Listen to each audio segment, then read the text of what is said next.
Welcome to our Sound for Video session. Today is the 11th of August, 2018, and today we're doing a question and answer session, so we'll go ahead and jump in and get started right away. Before I do that, just quickly, sound check here.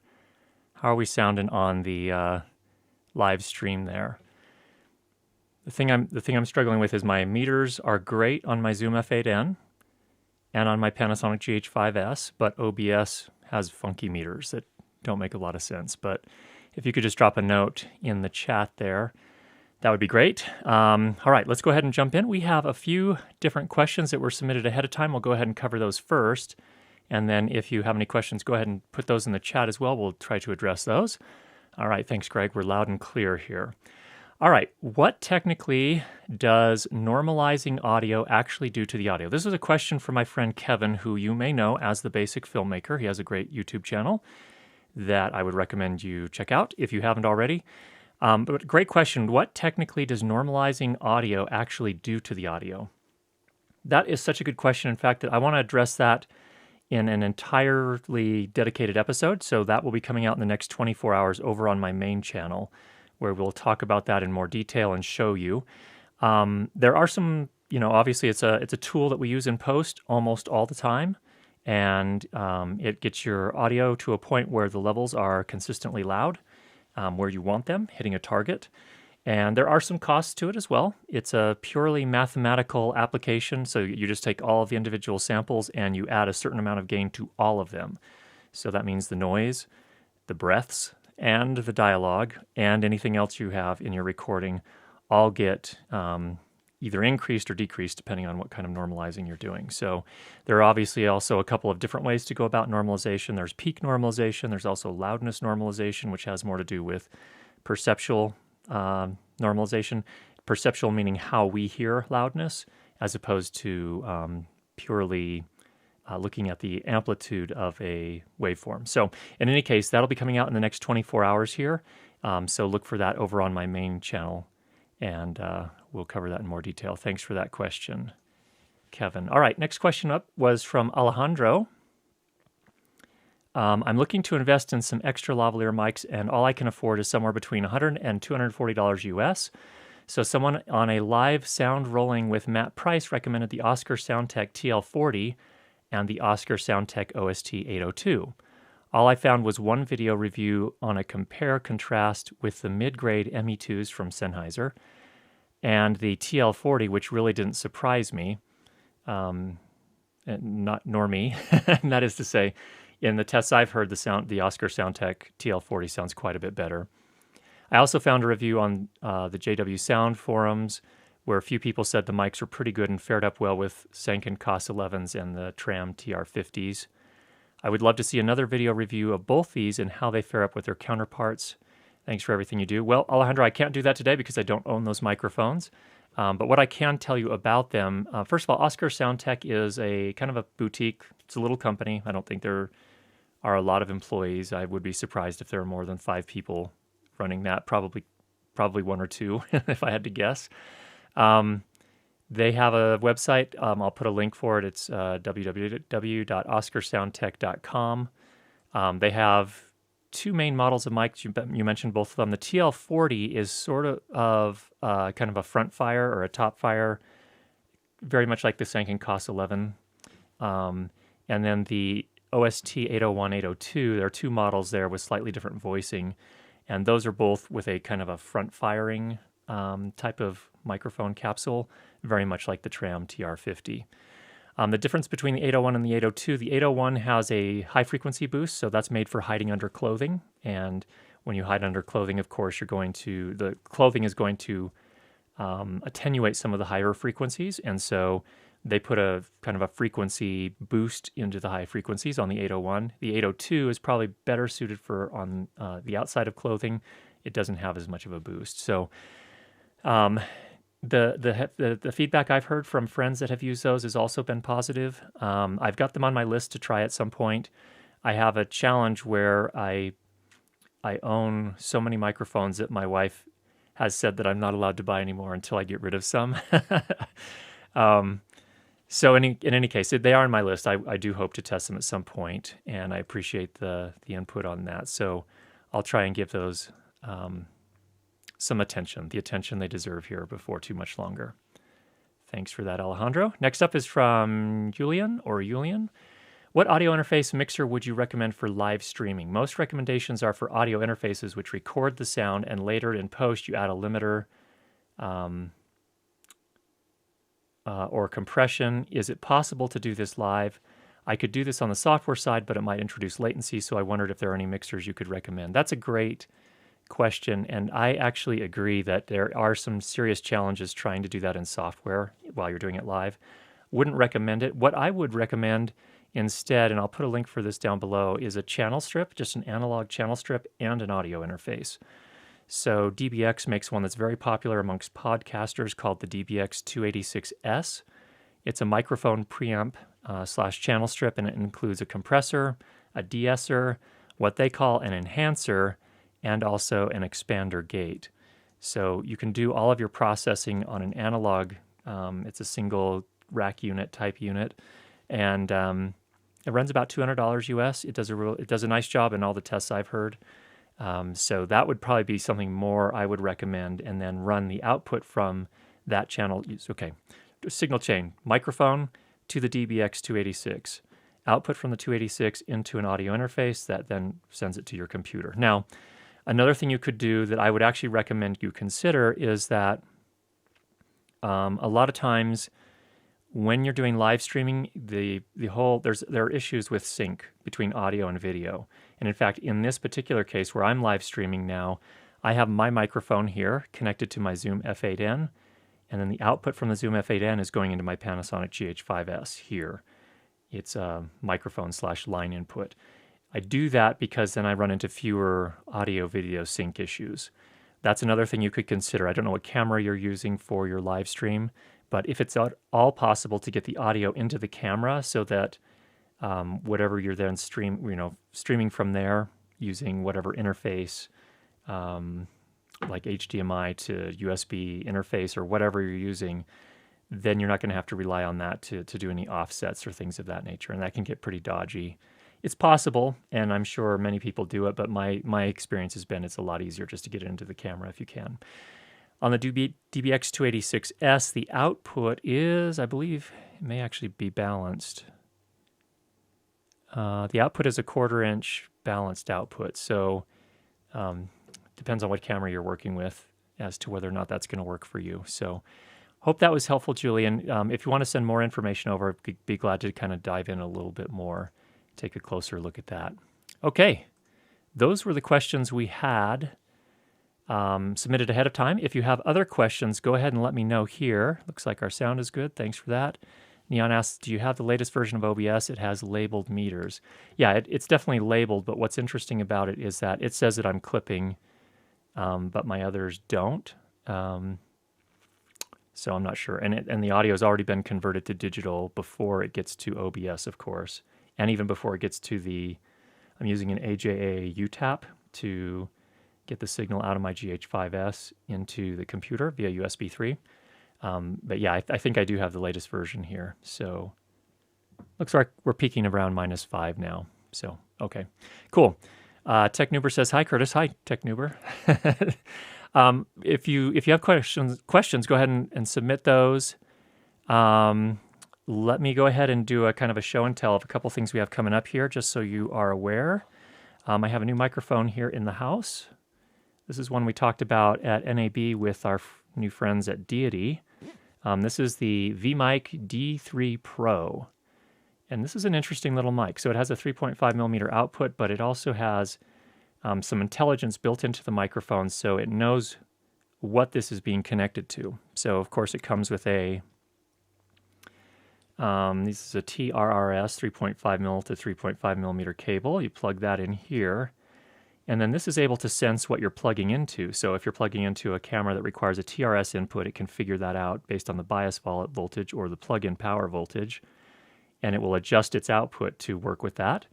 It also came with, in this case, an adapter. So you go 3.5 millimeter to XLR, so you can actually take it into a proper XLR preamplifier if you wanted to do that. And it has a battery inbuilt. So the battery lasts somewhere around 50 hours. And It has a USB-C port on the side here for charging that battery. And then what's nice here, I don't know if you can see this very well. It's trying to focus on my face. But you have your gain adjustment here. It's nicely damped. It's actually, there's the indicator. Nope, it's the other side. This would be the indicator here of what setting you're currently at. In any case, and it also comes with this shock mount, which is made by Rokit, so pretty top-notch there. And what's kind of interesting about it is you can adjust this is a metal adapter that goes into a cold shoe or a hot shoe. You can slide that forward or backward, which is really nice. So if you are going to fly this on a gimbal with your camera, you get a little bit more latitude to get it balanced, which is kind of cool as well. And most importantly, how does it sound? I haven't done extensive tests with it yet. But I have done some tests, and it sounds really good to me so far. The reason I haven't done the review yet is that they have actually delayed the launch of this. I don't know why, but it's going to be later this year as opposed to this summer like originally planned. Or maybe it was fall that it was originally planned, but it's going to be late fall, it looks like, or yeah, looks like it's late fall. So in any case, look for more information on that coming up here before too long.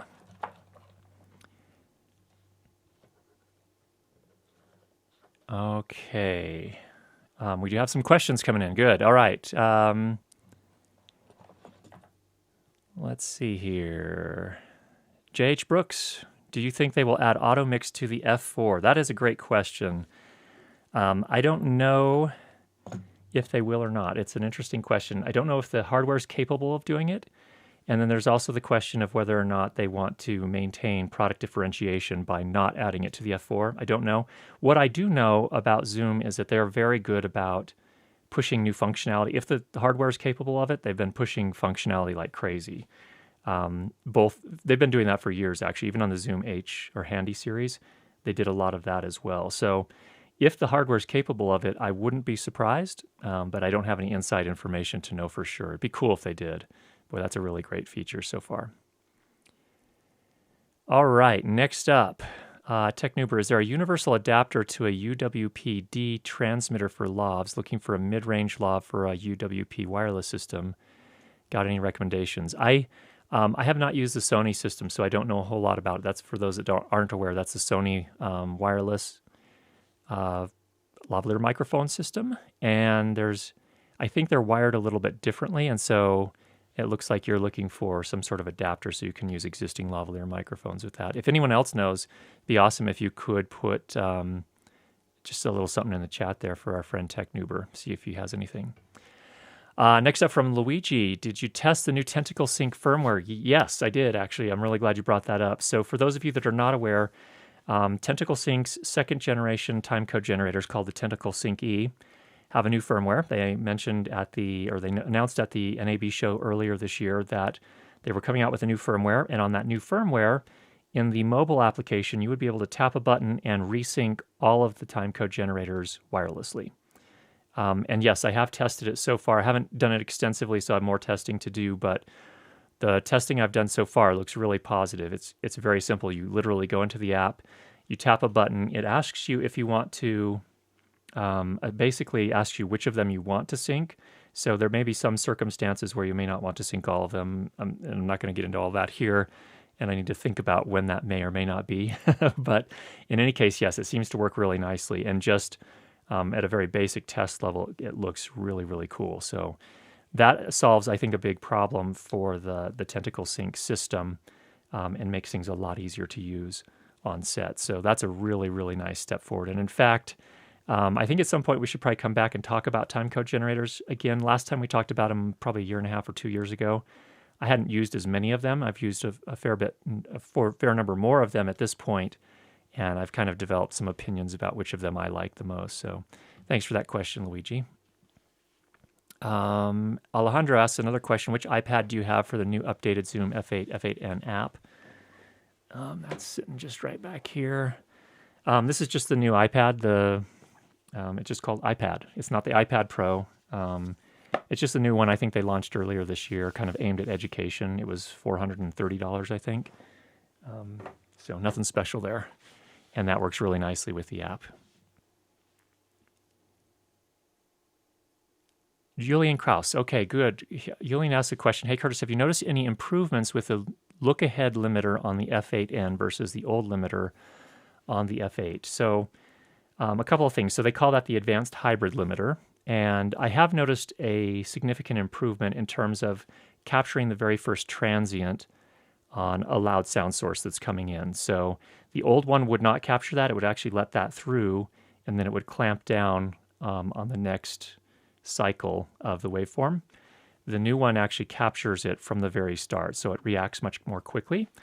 The outstanding question that I don't know that somebody asked, which I think is a good question, is if you have multiple microphones on a shoot, say, you know, a lavalier for actor 1, a lavalier for actor 2, plus a boom,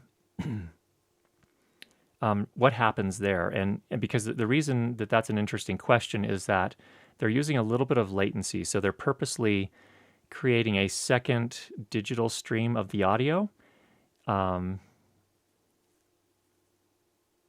believe, and I'm not entirely clear on this, but they're doing something where they're offsetting things, and I think they said by half a millisecond, which is not very long.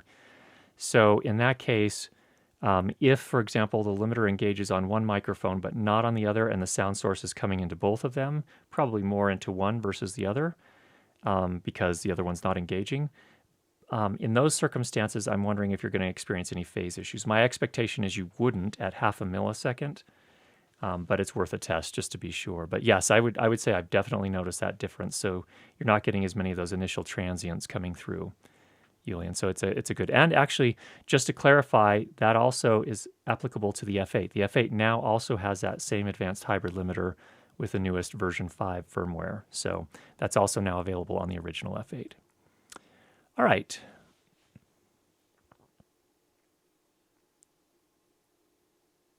Here's a note from Neon. I love the MX150, but the wireless kit I'm looking to get is the URX P03D for a Sony a7S II. The Lav has a TA4F connector, and the transmitter has the locking 3.5mm connector. Is there any way to make that work? All right, let's see here. TA4F connector, and the transmitter has a locking 3.5mm. There may be some adapters out there. In fact, where I would look and I would call actually is you can call to B&H, or you can call to one of, I don't know where you're based, but in the United States, the rental houses that serve the professional sound mixer community. So, for example, Gotham Sound in New York and Atlanta, Location Sound Corp out in the Hollywood area, True Audio, and there are several others. I would call them and see if they have an adapter that would do something like that. Or you can have it re-terminated. And all of those sound houses generally will be able to direct you where to do that as well. I think most of them will do that. So you send your lavalier microphone in and they rewire it for the connector you need. So there's some options there. All right, next up. Must I have a special power bank for the Tascam DR60D Mark II or normal mobile power bank? I'm starting in audio, thanks. All right, that's a good question. I believe that the DR60D Mark II can work with pretty much any, well, let me double check here.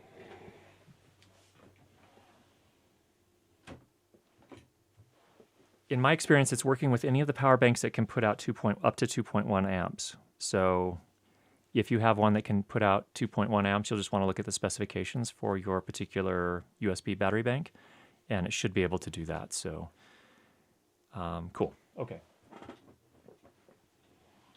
Next question. I understand the previous versions are getting cheaper. Is this true? Okay, this is back to iPads. Not sure. I bought the new version, so I'm really not sure if the older versions are less expensive. Certainly on the used market, I think you'll find that they are.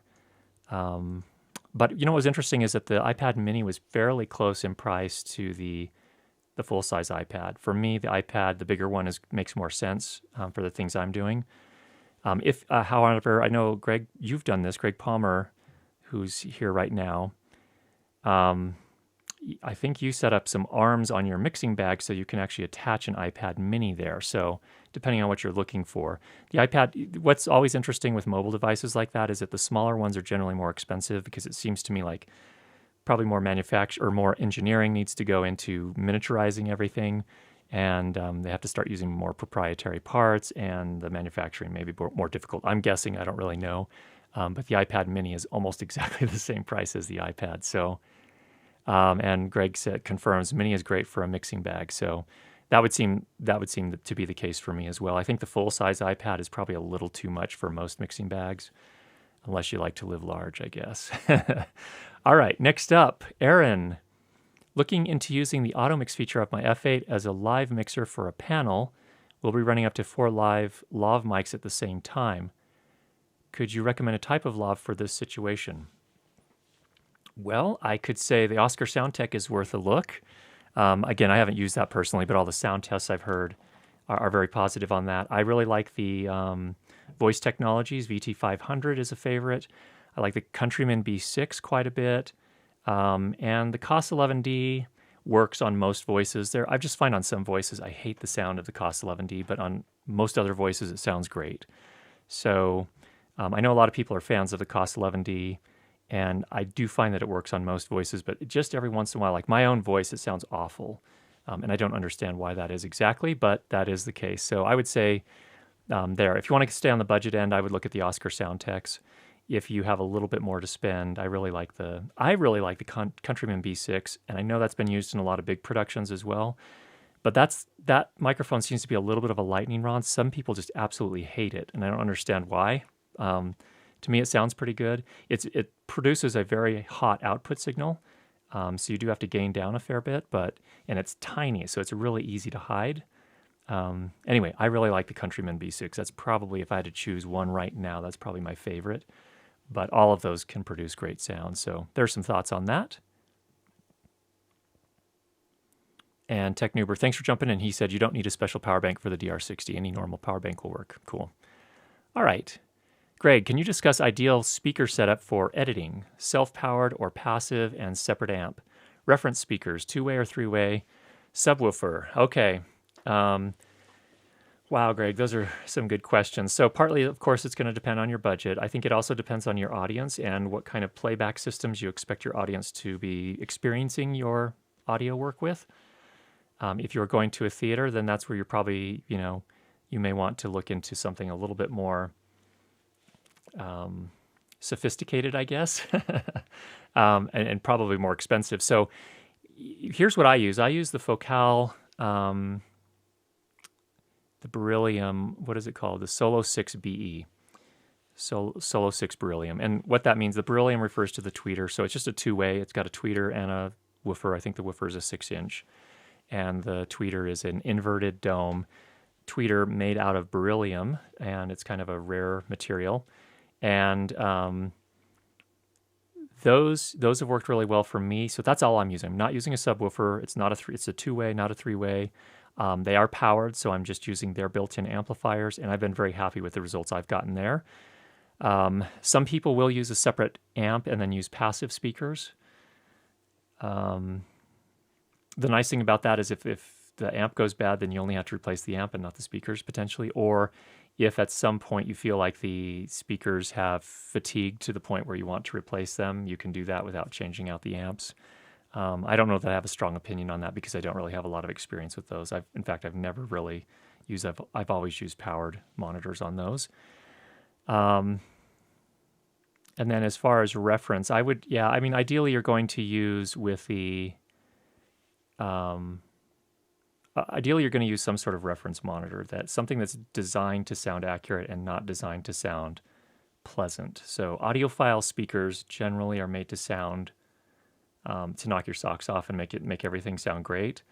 So a lot of times they will have voicing that is made to flatter the sound of the music coming out, and they seem to kind of specialize. They kind of seem to target a particular audience, it seems like. So something that may be more targeted towards popular music versus classical music versus, who knows what else. But in any case, I think I would stay away from those and really kind of go for something that's made for reference monitoring, that's really made for, getting a clinical sound so you can identify the issues and fix them. So those are a few thoughts there, Greg. Thanks. That's a good question and a very deep one, actually, that I could tell you my experience, but I don't know. There's probably a lot more out there as well. So thanks for that. Next up from Alejandro, what do you think of the DPA 4060? I actually do have a 4060. Actually, I have a 4160, excuse me. What I really like about that one is that's the one that you can hide. It has sort of this little attachment you put on it so that you can hide it, and it sticks out of a buttonhole on a shirt, so it fits right behind the placket, and you can stick it through the buttonhole, so it's just barely visible. It's very hard for anyone to see, but the frequency response is very nice, so that's another good one. That's one of the more expensive lavalier microphones available out on the market, but it is a very good sounding one as well. All right, Neon, what sub would you pair with the Atom A7X? I will say I don't know, actually. I don't know if Atom makes a sub. If they do, I would probably look there first. So yeah, I apologize, Neon. I haven't looked into that market, so I'm not sure. I think on a lot of the sound forums, the sources where you can talk to people, mixers that work on music, you're more likely to find information about that, but maybe not. Another place to look that is interesting can be Cinema Sound. So that is, what is his name? His name is escaping me at the moment. But he puts together a bunch of educational type pieces, and he does surround mixing, certainly more than I ever have. And so he knows a little bit more about that. And I think he had a live Q&A session just recently. So look for Cinema Sound. I know he's certainly on Twitter, and he posts on YouTube as well. So definitely worth checking out over there. ICE Entertainment says that the beryllium sounds like unobtainium. It is expensive. That set of the Focal monitors were somewhere in the, I want to say they were $3,400 for the set. So yeah, they are expensive. They are for people that are making money doing mixing. So agreed, definitely. There are some obviously much less expensive. For the longest time, I mixed on the. Some people laugh at me for doing this, but I've mixed on the KRK Rokit series. They make some smaller ones, and then also the big 8-inch woofer models as well. Those serve me pretty decently. The difference between those and the Focals is that the Focals are able to reproduce the higher frequencies with a lot more clarity and separation. So it's a lot easier to identify issues. So that's pretty interesting and useful. Of course, it's very expensive. So it's not something you need unless you need it, unless you're producing for clients where they're more discerning and they're willing to pay for that additional work and, I guess, care in the production and the post-production. Hi, Curtis. Do you know a place that will fix a pair of Sony MDR 7506? That's a good question because I'm going to need mine repaired here pretty soon too. Anyone that does electronics repair should be able to repair They're pretty simple devices, and generally, I believe the parts are available as well because those are so ubiquitous. So anyone that can repair electronics, it's worth have them take a look at them. Generally, it's just going to be repairing a cable that's pulled out, so that's just a simple solder job. So anyone that is competent with soldering should be able to do that job as well. All right, Sean K. If possible, could you explain how you use the ERA plugin without degrading the sound quality much? I watched your review and played around with the trial version on Audacity. Yeah, I think the secret with that, Sean, is really being careful. So you can push it hard initially, but the secret is to then back off. And another secret from my point of view is don't try to eliminate, if you're using the de-reverb, for example, don't try to eliminate all the reverb. If you do, you'll already be cutting into the dialogue, assuming it's a dialogue piece you're talking about here. So you really have to kind of set your expectations. You're not going to fix everything.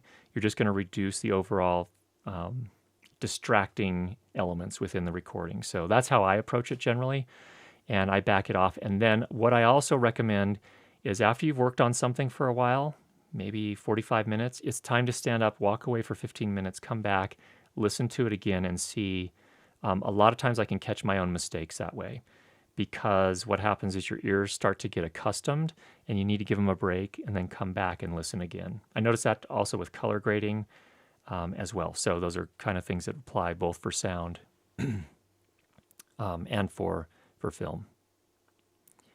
All right. Next question. Rahul asked, Deity S-Mic 2 or the Sennheiser MKH 416? Well, those have a price difference of about $650, first of all. So budget could be the one constraining factor there. What I have found is that I think, based on my experience, the 416 is an interesting mic. I'll give you a little bit of history on that mic as well, but I think the main difference between the Deity S-Mic 2 and the 416 is going to be the amount of off-axis rejection you're going to get on the 416 relative to the Deity S-Mic 2. Deity S-Mic 2 is not going to be quite as focused, and it will pick up more on the rear of the microphone, in my experience. So that's the main difference there. I haven't really extensively tested how natural the fall-off sounds on the 416, but I think that it does a pretty good job. There's a reason so many people like that mic. Just as a history lesson, though, this is interesting, and this is a conversation I had both with an employee of Sennheiser last year and also talking with some other mixers. The 416 is an incredibly rugged mic. It's a great sounding mic. Lots of people love it. From my point of view, the one downside is it tends to be very bright. So it sounds warm on the low end, but it also has this emphasis on the high frequencies that for people with voices like mine that are somewhat sibilant, it can get really grating. And in fact, you're probably hearing that now because I'm not applying any sort of de-essing right here on the RE20. And the history of that mic is that mic was developed in the tape recording days, the analog recording days. And so the voicing that they applied to it was made to compensate for the characteristics of tape, which was that once you got to the higher frequencies of tape, the frequency response fell off pretty quickly. And so what they did is they provided some emphasis on the high frequencies on the 416 for that very reason, to record to tape. And so that's still there. What's interesting is that Sennheiser has released a much more recent version of that mic, and what they designed to really replace the 416 was the 4060. It's a much smaller mic, so whereas the 416 is going to be, something like that long, the 4060 is about that long. It's also voiced for digital, so digital doesn't tend to have that really precipitous drop-off in the higher frequencies like tape did. But what's interesting is people just keep on using the 416, and they demanded, Sennheiser, you need to keep making that 416. So that's kind of an interesting history lesson. What I would say is largely it's going to depend on your budget. I think they sound very, very similar, except when you get extremely off-axis, and that's where I think the 416 is going to sound, it's going to be able to reject some of that off-axis sound a little bit better. On the other hand, the Deity tends to be just a slight less high frequency emphasis, so that's a trade-off as well. So just some things to consider there. I don't know if I could ultimately say which one you should buy, but there's the differences there. So Tom had a note here for Aaron. Sure, cardioid lavs for live sound if you're using a PA. That's a good point. Yeah, I think the cardioid lavs are tricky. I used a one Shure. It was actually a relatively large. It was actually a dynamic lavalier, which is a weird kind of setup, but it was a cardioid. Those you have to be really careful with. If they get off axis, you're going to lose one of your people. That's the only downside for them. But if you secure them really well and get them aimed the right direction, that a cardioid can help for live situations, and that could help avoid some of the feedback issues that you have to be fighting with live sound reproduction or sound reinforcement. So that's a good point. Sean K, even at low sound processing, it hurt the sound quality. I'm using an MKE16 and Mix Pre 3, by the way.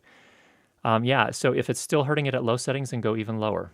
And, we can, if you've got a sample, you're welcome to send that over to me and I'll see what I can do with it. But yeah, you have to be very, very conservative when you're doing any sort of heavy duty processing like that. When that's sophisticated processing. When you're doing de-reverberation, that is a lot of work for things to do, and it has to figure out what's the actual sound source and what's the reflected sound source. So it's a tough one to do. And I would say that even today, they're getting more sophisticated and they're getting better, but they're still not anywhere near perfect. And I don't ever want to have to rely on those heavily. I would, if you're doing all your own production work as well, I think a much better investment is a sound blanket or Fernie blankets and treating the room when you're doing the recording, and then you will not have that headache in post. But of course, I'm doing, processing some other people's sound, and that's not an option at that point. That's when I'm going to turn to something like Era-D to do some cleanup. And again, very, very conservative. You're not going to eliminate it all. And yes, it's going to affect the primary sound source to some extent. It always will. So there's always going to be some artifacting there. So you got to be very, very careful and make a decision about how much artifacting are you willing to take to eliminate some of that reverb. Neon, I would go Genelec before Focal. Those Rokits are nothing to turn your nose at. Oh, interesting. Okay, fair enough. There's some more opinion for you there in terms of monitors. Genelec makes some great monitors too. I have heard their monitors, and they do make some great stuff. So should you go Genelec before Focal? Everyone's going to have a different opinion. So I am not unhappy with my Focal at all. So, and I'm sure there are lots of people that are not unhappy with their Genelecs. So either way, can do great. Is there some difference of voice when I connect the same microphone into each audio recorders, approximately Zoom H4n Pro and Tascam DR60D Mark II? Is there a difference? Yeah, there's some, each preamplifier has a slightly different sound, so you'll get a little bit different sound. Between those two, it's not going to be massive. I think the big difference there is the Tascam DR60D Mark II is able to generate more clean gain than the H4n Pro. So if it's a microphone that requires a fair bit of gain, I think you're going to have a better experience with the Tascam DR60D Mark II. But there it is.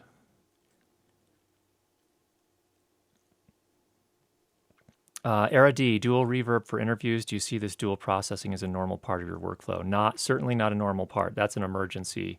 I see any of that kind of de-reverb processing as an ambulance. That is not. If I'm doing the production in particular, I'm disappointed in myself if I have to pull that kind of stuff out. So it's pretty cool. The dual processing is really cool because then you have the two mics. And certainly if I get into that emergency situation, which I have on some occasions, even when I do my own production work, then yeah, I'll definitely pull it out then. But I would definitely not say it's would be a normal part of my work for interviews. So, oh, great. Alan Rallenman says, all parts are available for the MDR 7506 from B&H and elsewhere, so you can fix them yourself. There you go. That's great. And TechNuber, of course, says, thanks. Great. All right. Gunther, today I've read a post in which someone compared the noise floor of the F8 between firmware 5.0 between the limiters, normal, advanced, and without limiter. The advanced limiter seems to produce much more noise floor. Maybe you could do a proper test and find out for us what really is going on with them. Greetings from Germany. Gunther, I have good news. One of your fellow Germans actually has done a test. Julian Kraus is here. And we actually know that what the Zoom F8 is doing and the F8N is doing with both the standard limiters and the advanced limiters is that it is reducing the analog preamp stage by 10 decibels when you turn the limiter on without telling you. It brings the audio in, and then it brings it into the analog to digital converter, and then normalizes from there. So yes, it will raise your noise floor, just so that you're aware. So there's a cost to using the limiters there. On the bright side, the preamplifiers on the Zoom F8 and the Zoom F8N are extraordinarily quiet by most standards. So, and Julian has done some really interesting work as well. If you look at the Julian Kraus YouTube channel, I think it's his second channel, you'll see all of these tests. He goes into tremendous detail. He's done some great work there, and I would highly recommend you go take a look at those. Rallenman said, I bought a 416 new on sale last year at B&H for $600. Miracles do happen. Yeah, you can watch for that over at various places. They do some promotions every once in a while. And $600 for that microphone is an amazing price. So I'm curious, Rallenman, has that replaced another microphone, another shotgun microphone for you? And if so, which one? Or is it more of an addition to what you already use and you just use it in certain circumstances? And good. Thanks for that, Caroline. Good afternoon to you.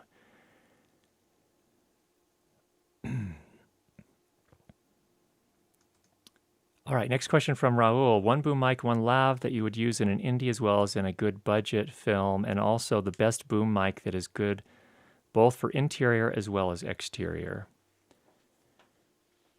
All right, so some thoughts there. Here, I want to talk a little bit about using shotgun microphones indoors.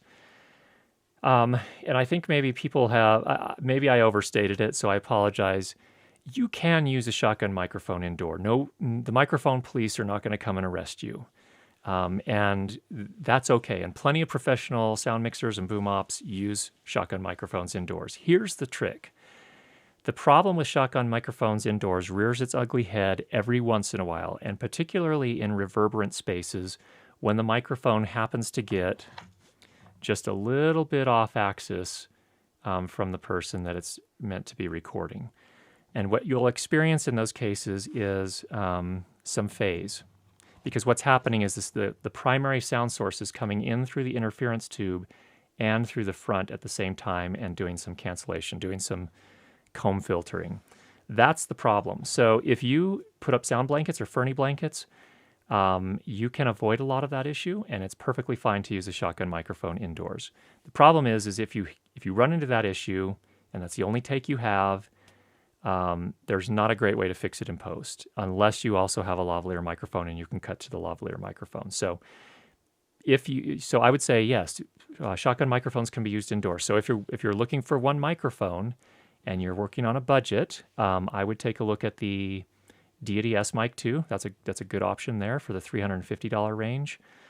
We'll be doing a review of this a little bit later in the year, again because it's not going to launch until sometime in November, I believe. But that would be a good budget one as well. But I would say something with an XLR output would be my preferred option, because even though this you can run into an XLR, I don't know that it's actually converting it to a balanced signal. So I don't know that you're going to want to run a long cable with something like that. I need to check on that still. So there's some thoughts there. I used to recommend the Rode NTG2. The problem with the Rode NTG2 is that it requires a pretty good preamplifier behind it to make it sound good. So I would probably, the thing is that when you're on a budget and you're buying a microphone like the Rode NTG2, you're probably not going to be investing a whole lot in your recorder with the preamps.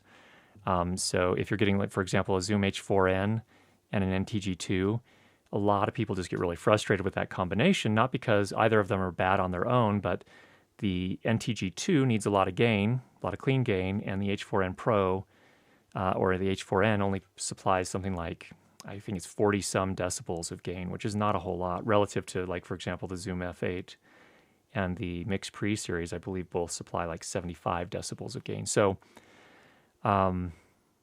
that's the challenge with that kind of scenario. So hopefully that is helpful for you. On the cheap end for lavaliers, I would look at the Oscar Soundtech, and they're really cheap options as well, of course. And I would just go over to my main Curtis Judd channel, look in the playlist for audio and sound for video, and we have over the years probably, good grief, I don't know how many cheap lavalier reviews. We have a whole bunch of them out there, so there's hopefully some things there that would be helpful for you, Rahul. So good luck. All right. Tech Noober, thanks for all the audio goodness. The pleasure's mine. It comes naturally. I love audio, so we're going to keep doing that. Caroline, my mom watches your video a lot because she wants to learn how she can record me playing piano and violin. Very good. She doesn't know how to record audio for classical music. I play classical music for piano and violin. There are actually some really good channels on YouTube that talk specifically about recording technique for instruments that are definitely worthwhile. So I would definitely take a look at those. Just do some searching on YouTube. I've seen some really good ones, especially if you're doing stereo recordings. Microphone placement is really important there for piano and for violin. So I have done a little bit of violin since my wife plays violin.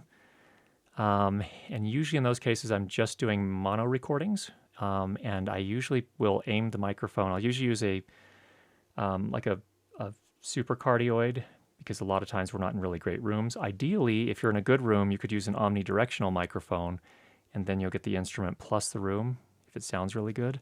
So those are some things to consider there as well. But definitely go take some more searching over on YouTube there. I've seen some really good ones in the past, and I don't, off the top of my head, remember who it was that did those. So, Gunther, thank you for the Julian Kraus tip. You're welcome. And Julian says thanks for the shout out. So there you go. I don't know if you guys are in the same city, but there you go. And then Julian also follows that up. If I get my hands on an F8N, I will do some more tests on the new hybrid limiter. Actually, Julian, if you have an F8, but I don't think you do. No, I think you have a mix pre in any case. All right, cool. Good. Did you finish your new course? Thanks for asking. So I have a course that I'm putting together on the Zoom F8 and the F8N. I did not finish it. I got sick. I took a week off from work, and I got sick several of the days, so it is not done. It's close. It's probably about 75% done, so I'm working to arrange my schedule so I can finish up the last few pieces of it. So hopefully that'll be launching here in the next few weeks. Alan comes back. No, the 416 did not replace any mic, but at $600, I couldn't pass it up. Plus, I might need to hammer a nail on set. Good point. That's another one of those microphones that is so durable and holds up so well under so many circumstances that it's really good from that standpoint alone. It uses an RF bias principle, so it tends to do really well in extraordinarily humid conditions, rainforests, things of that nature, so it holds up nicely there. And it's super tough. People have been using them for decades with great results. So, all right. Rahul, I love you, man. My internet guru. Have a great day. You too. Thanks very much. All right. Leo. Hi, Curtis from Paris. I've learned a lot of things from you. Thank you. Well, thank you for the feedback. It's really helpful to know that it's helping some people. So, all right. I think we're at a point where my voice needs a little bit of a rest. I apologize for that, but I need to, and also need to get back to making the course. And I also need to finish the video about normalization, which will be coming out again in the next 24 hours or so. Thanks, everyone, for your enthusiasm in sound and understanding that sound is at least 50% of the experience when it comes to film and video. Get out there and make some great sound. We'll talk to you again soon. Take care, everybody.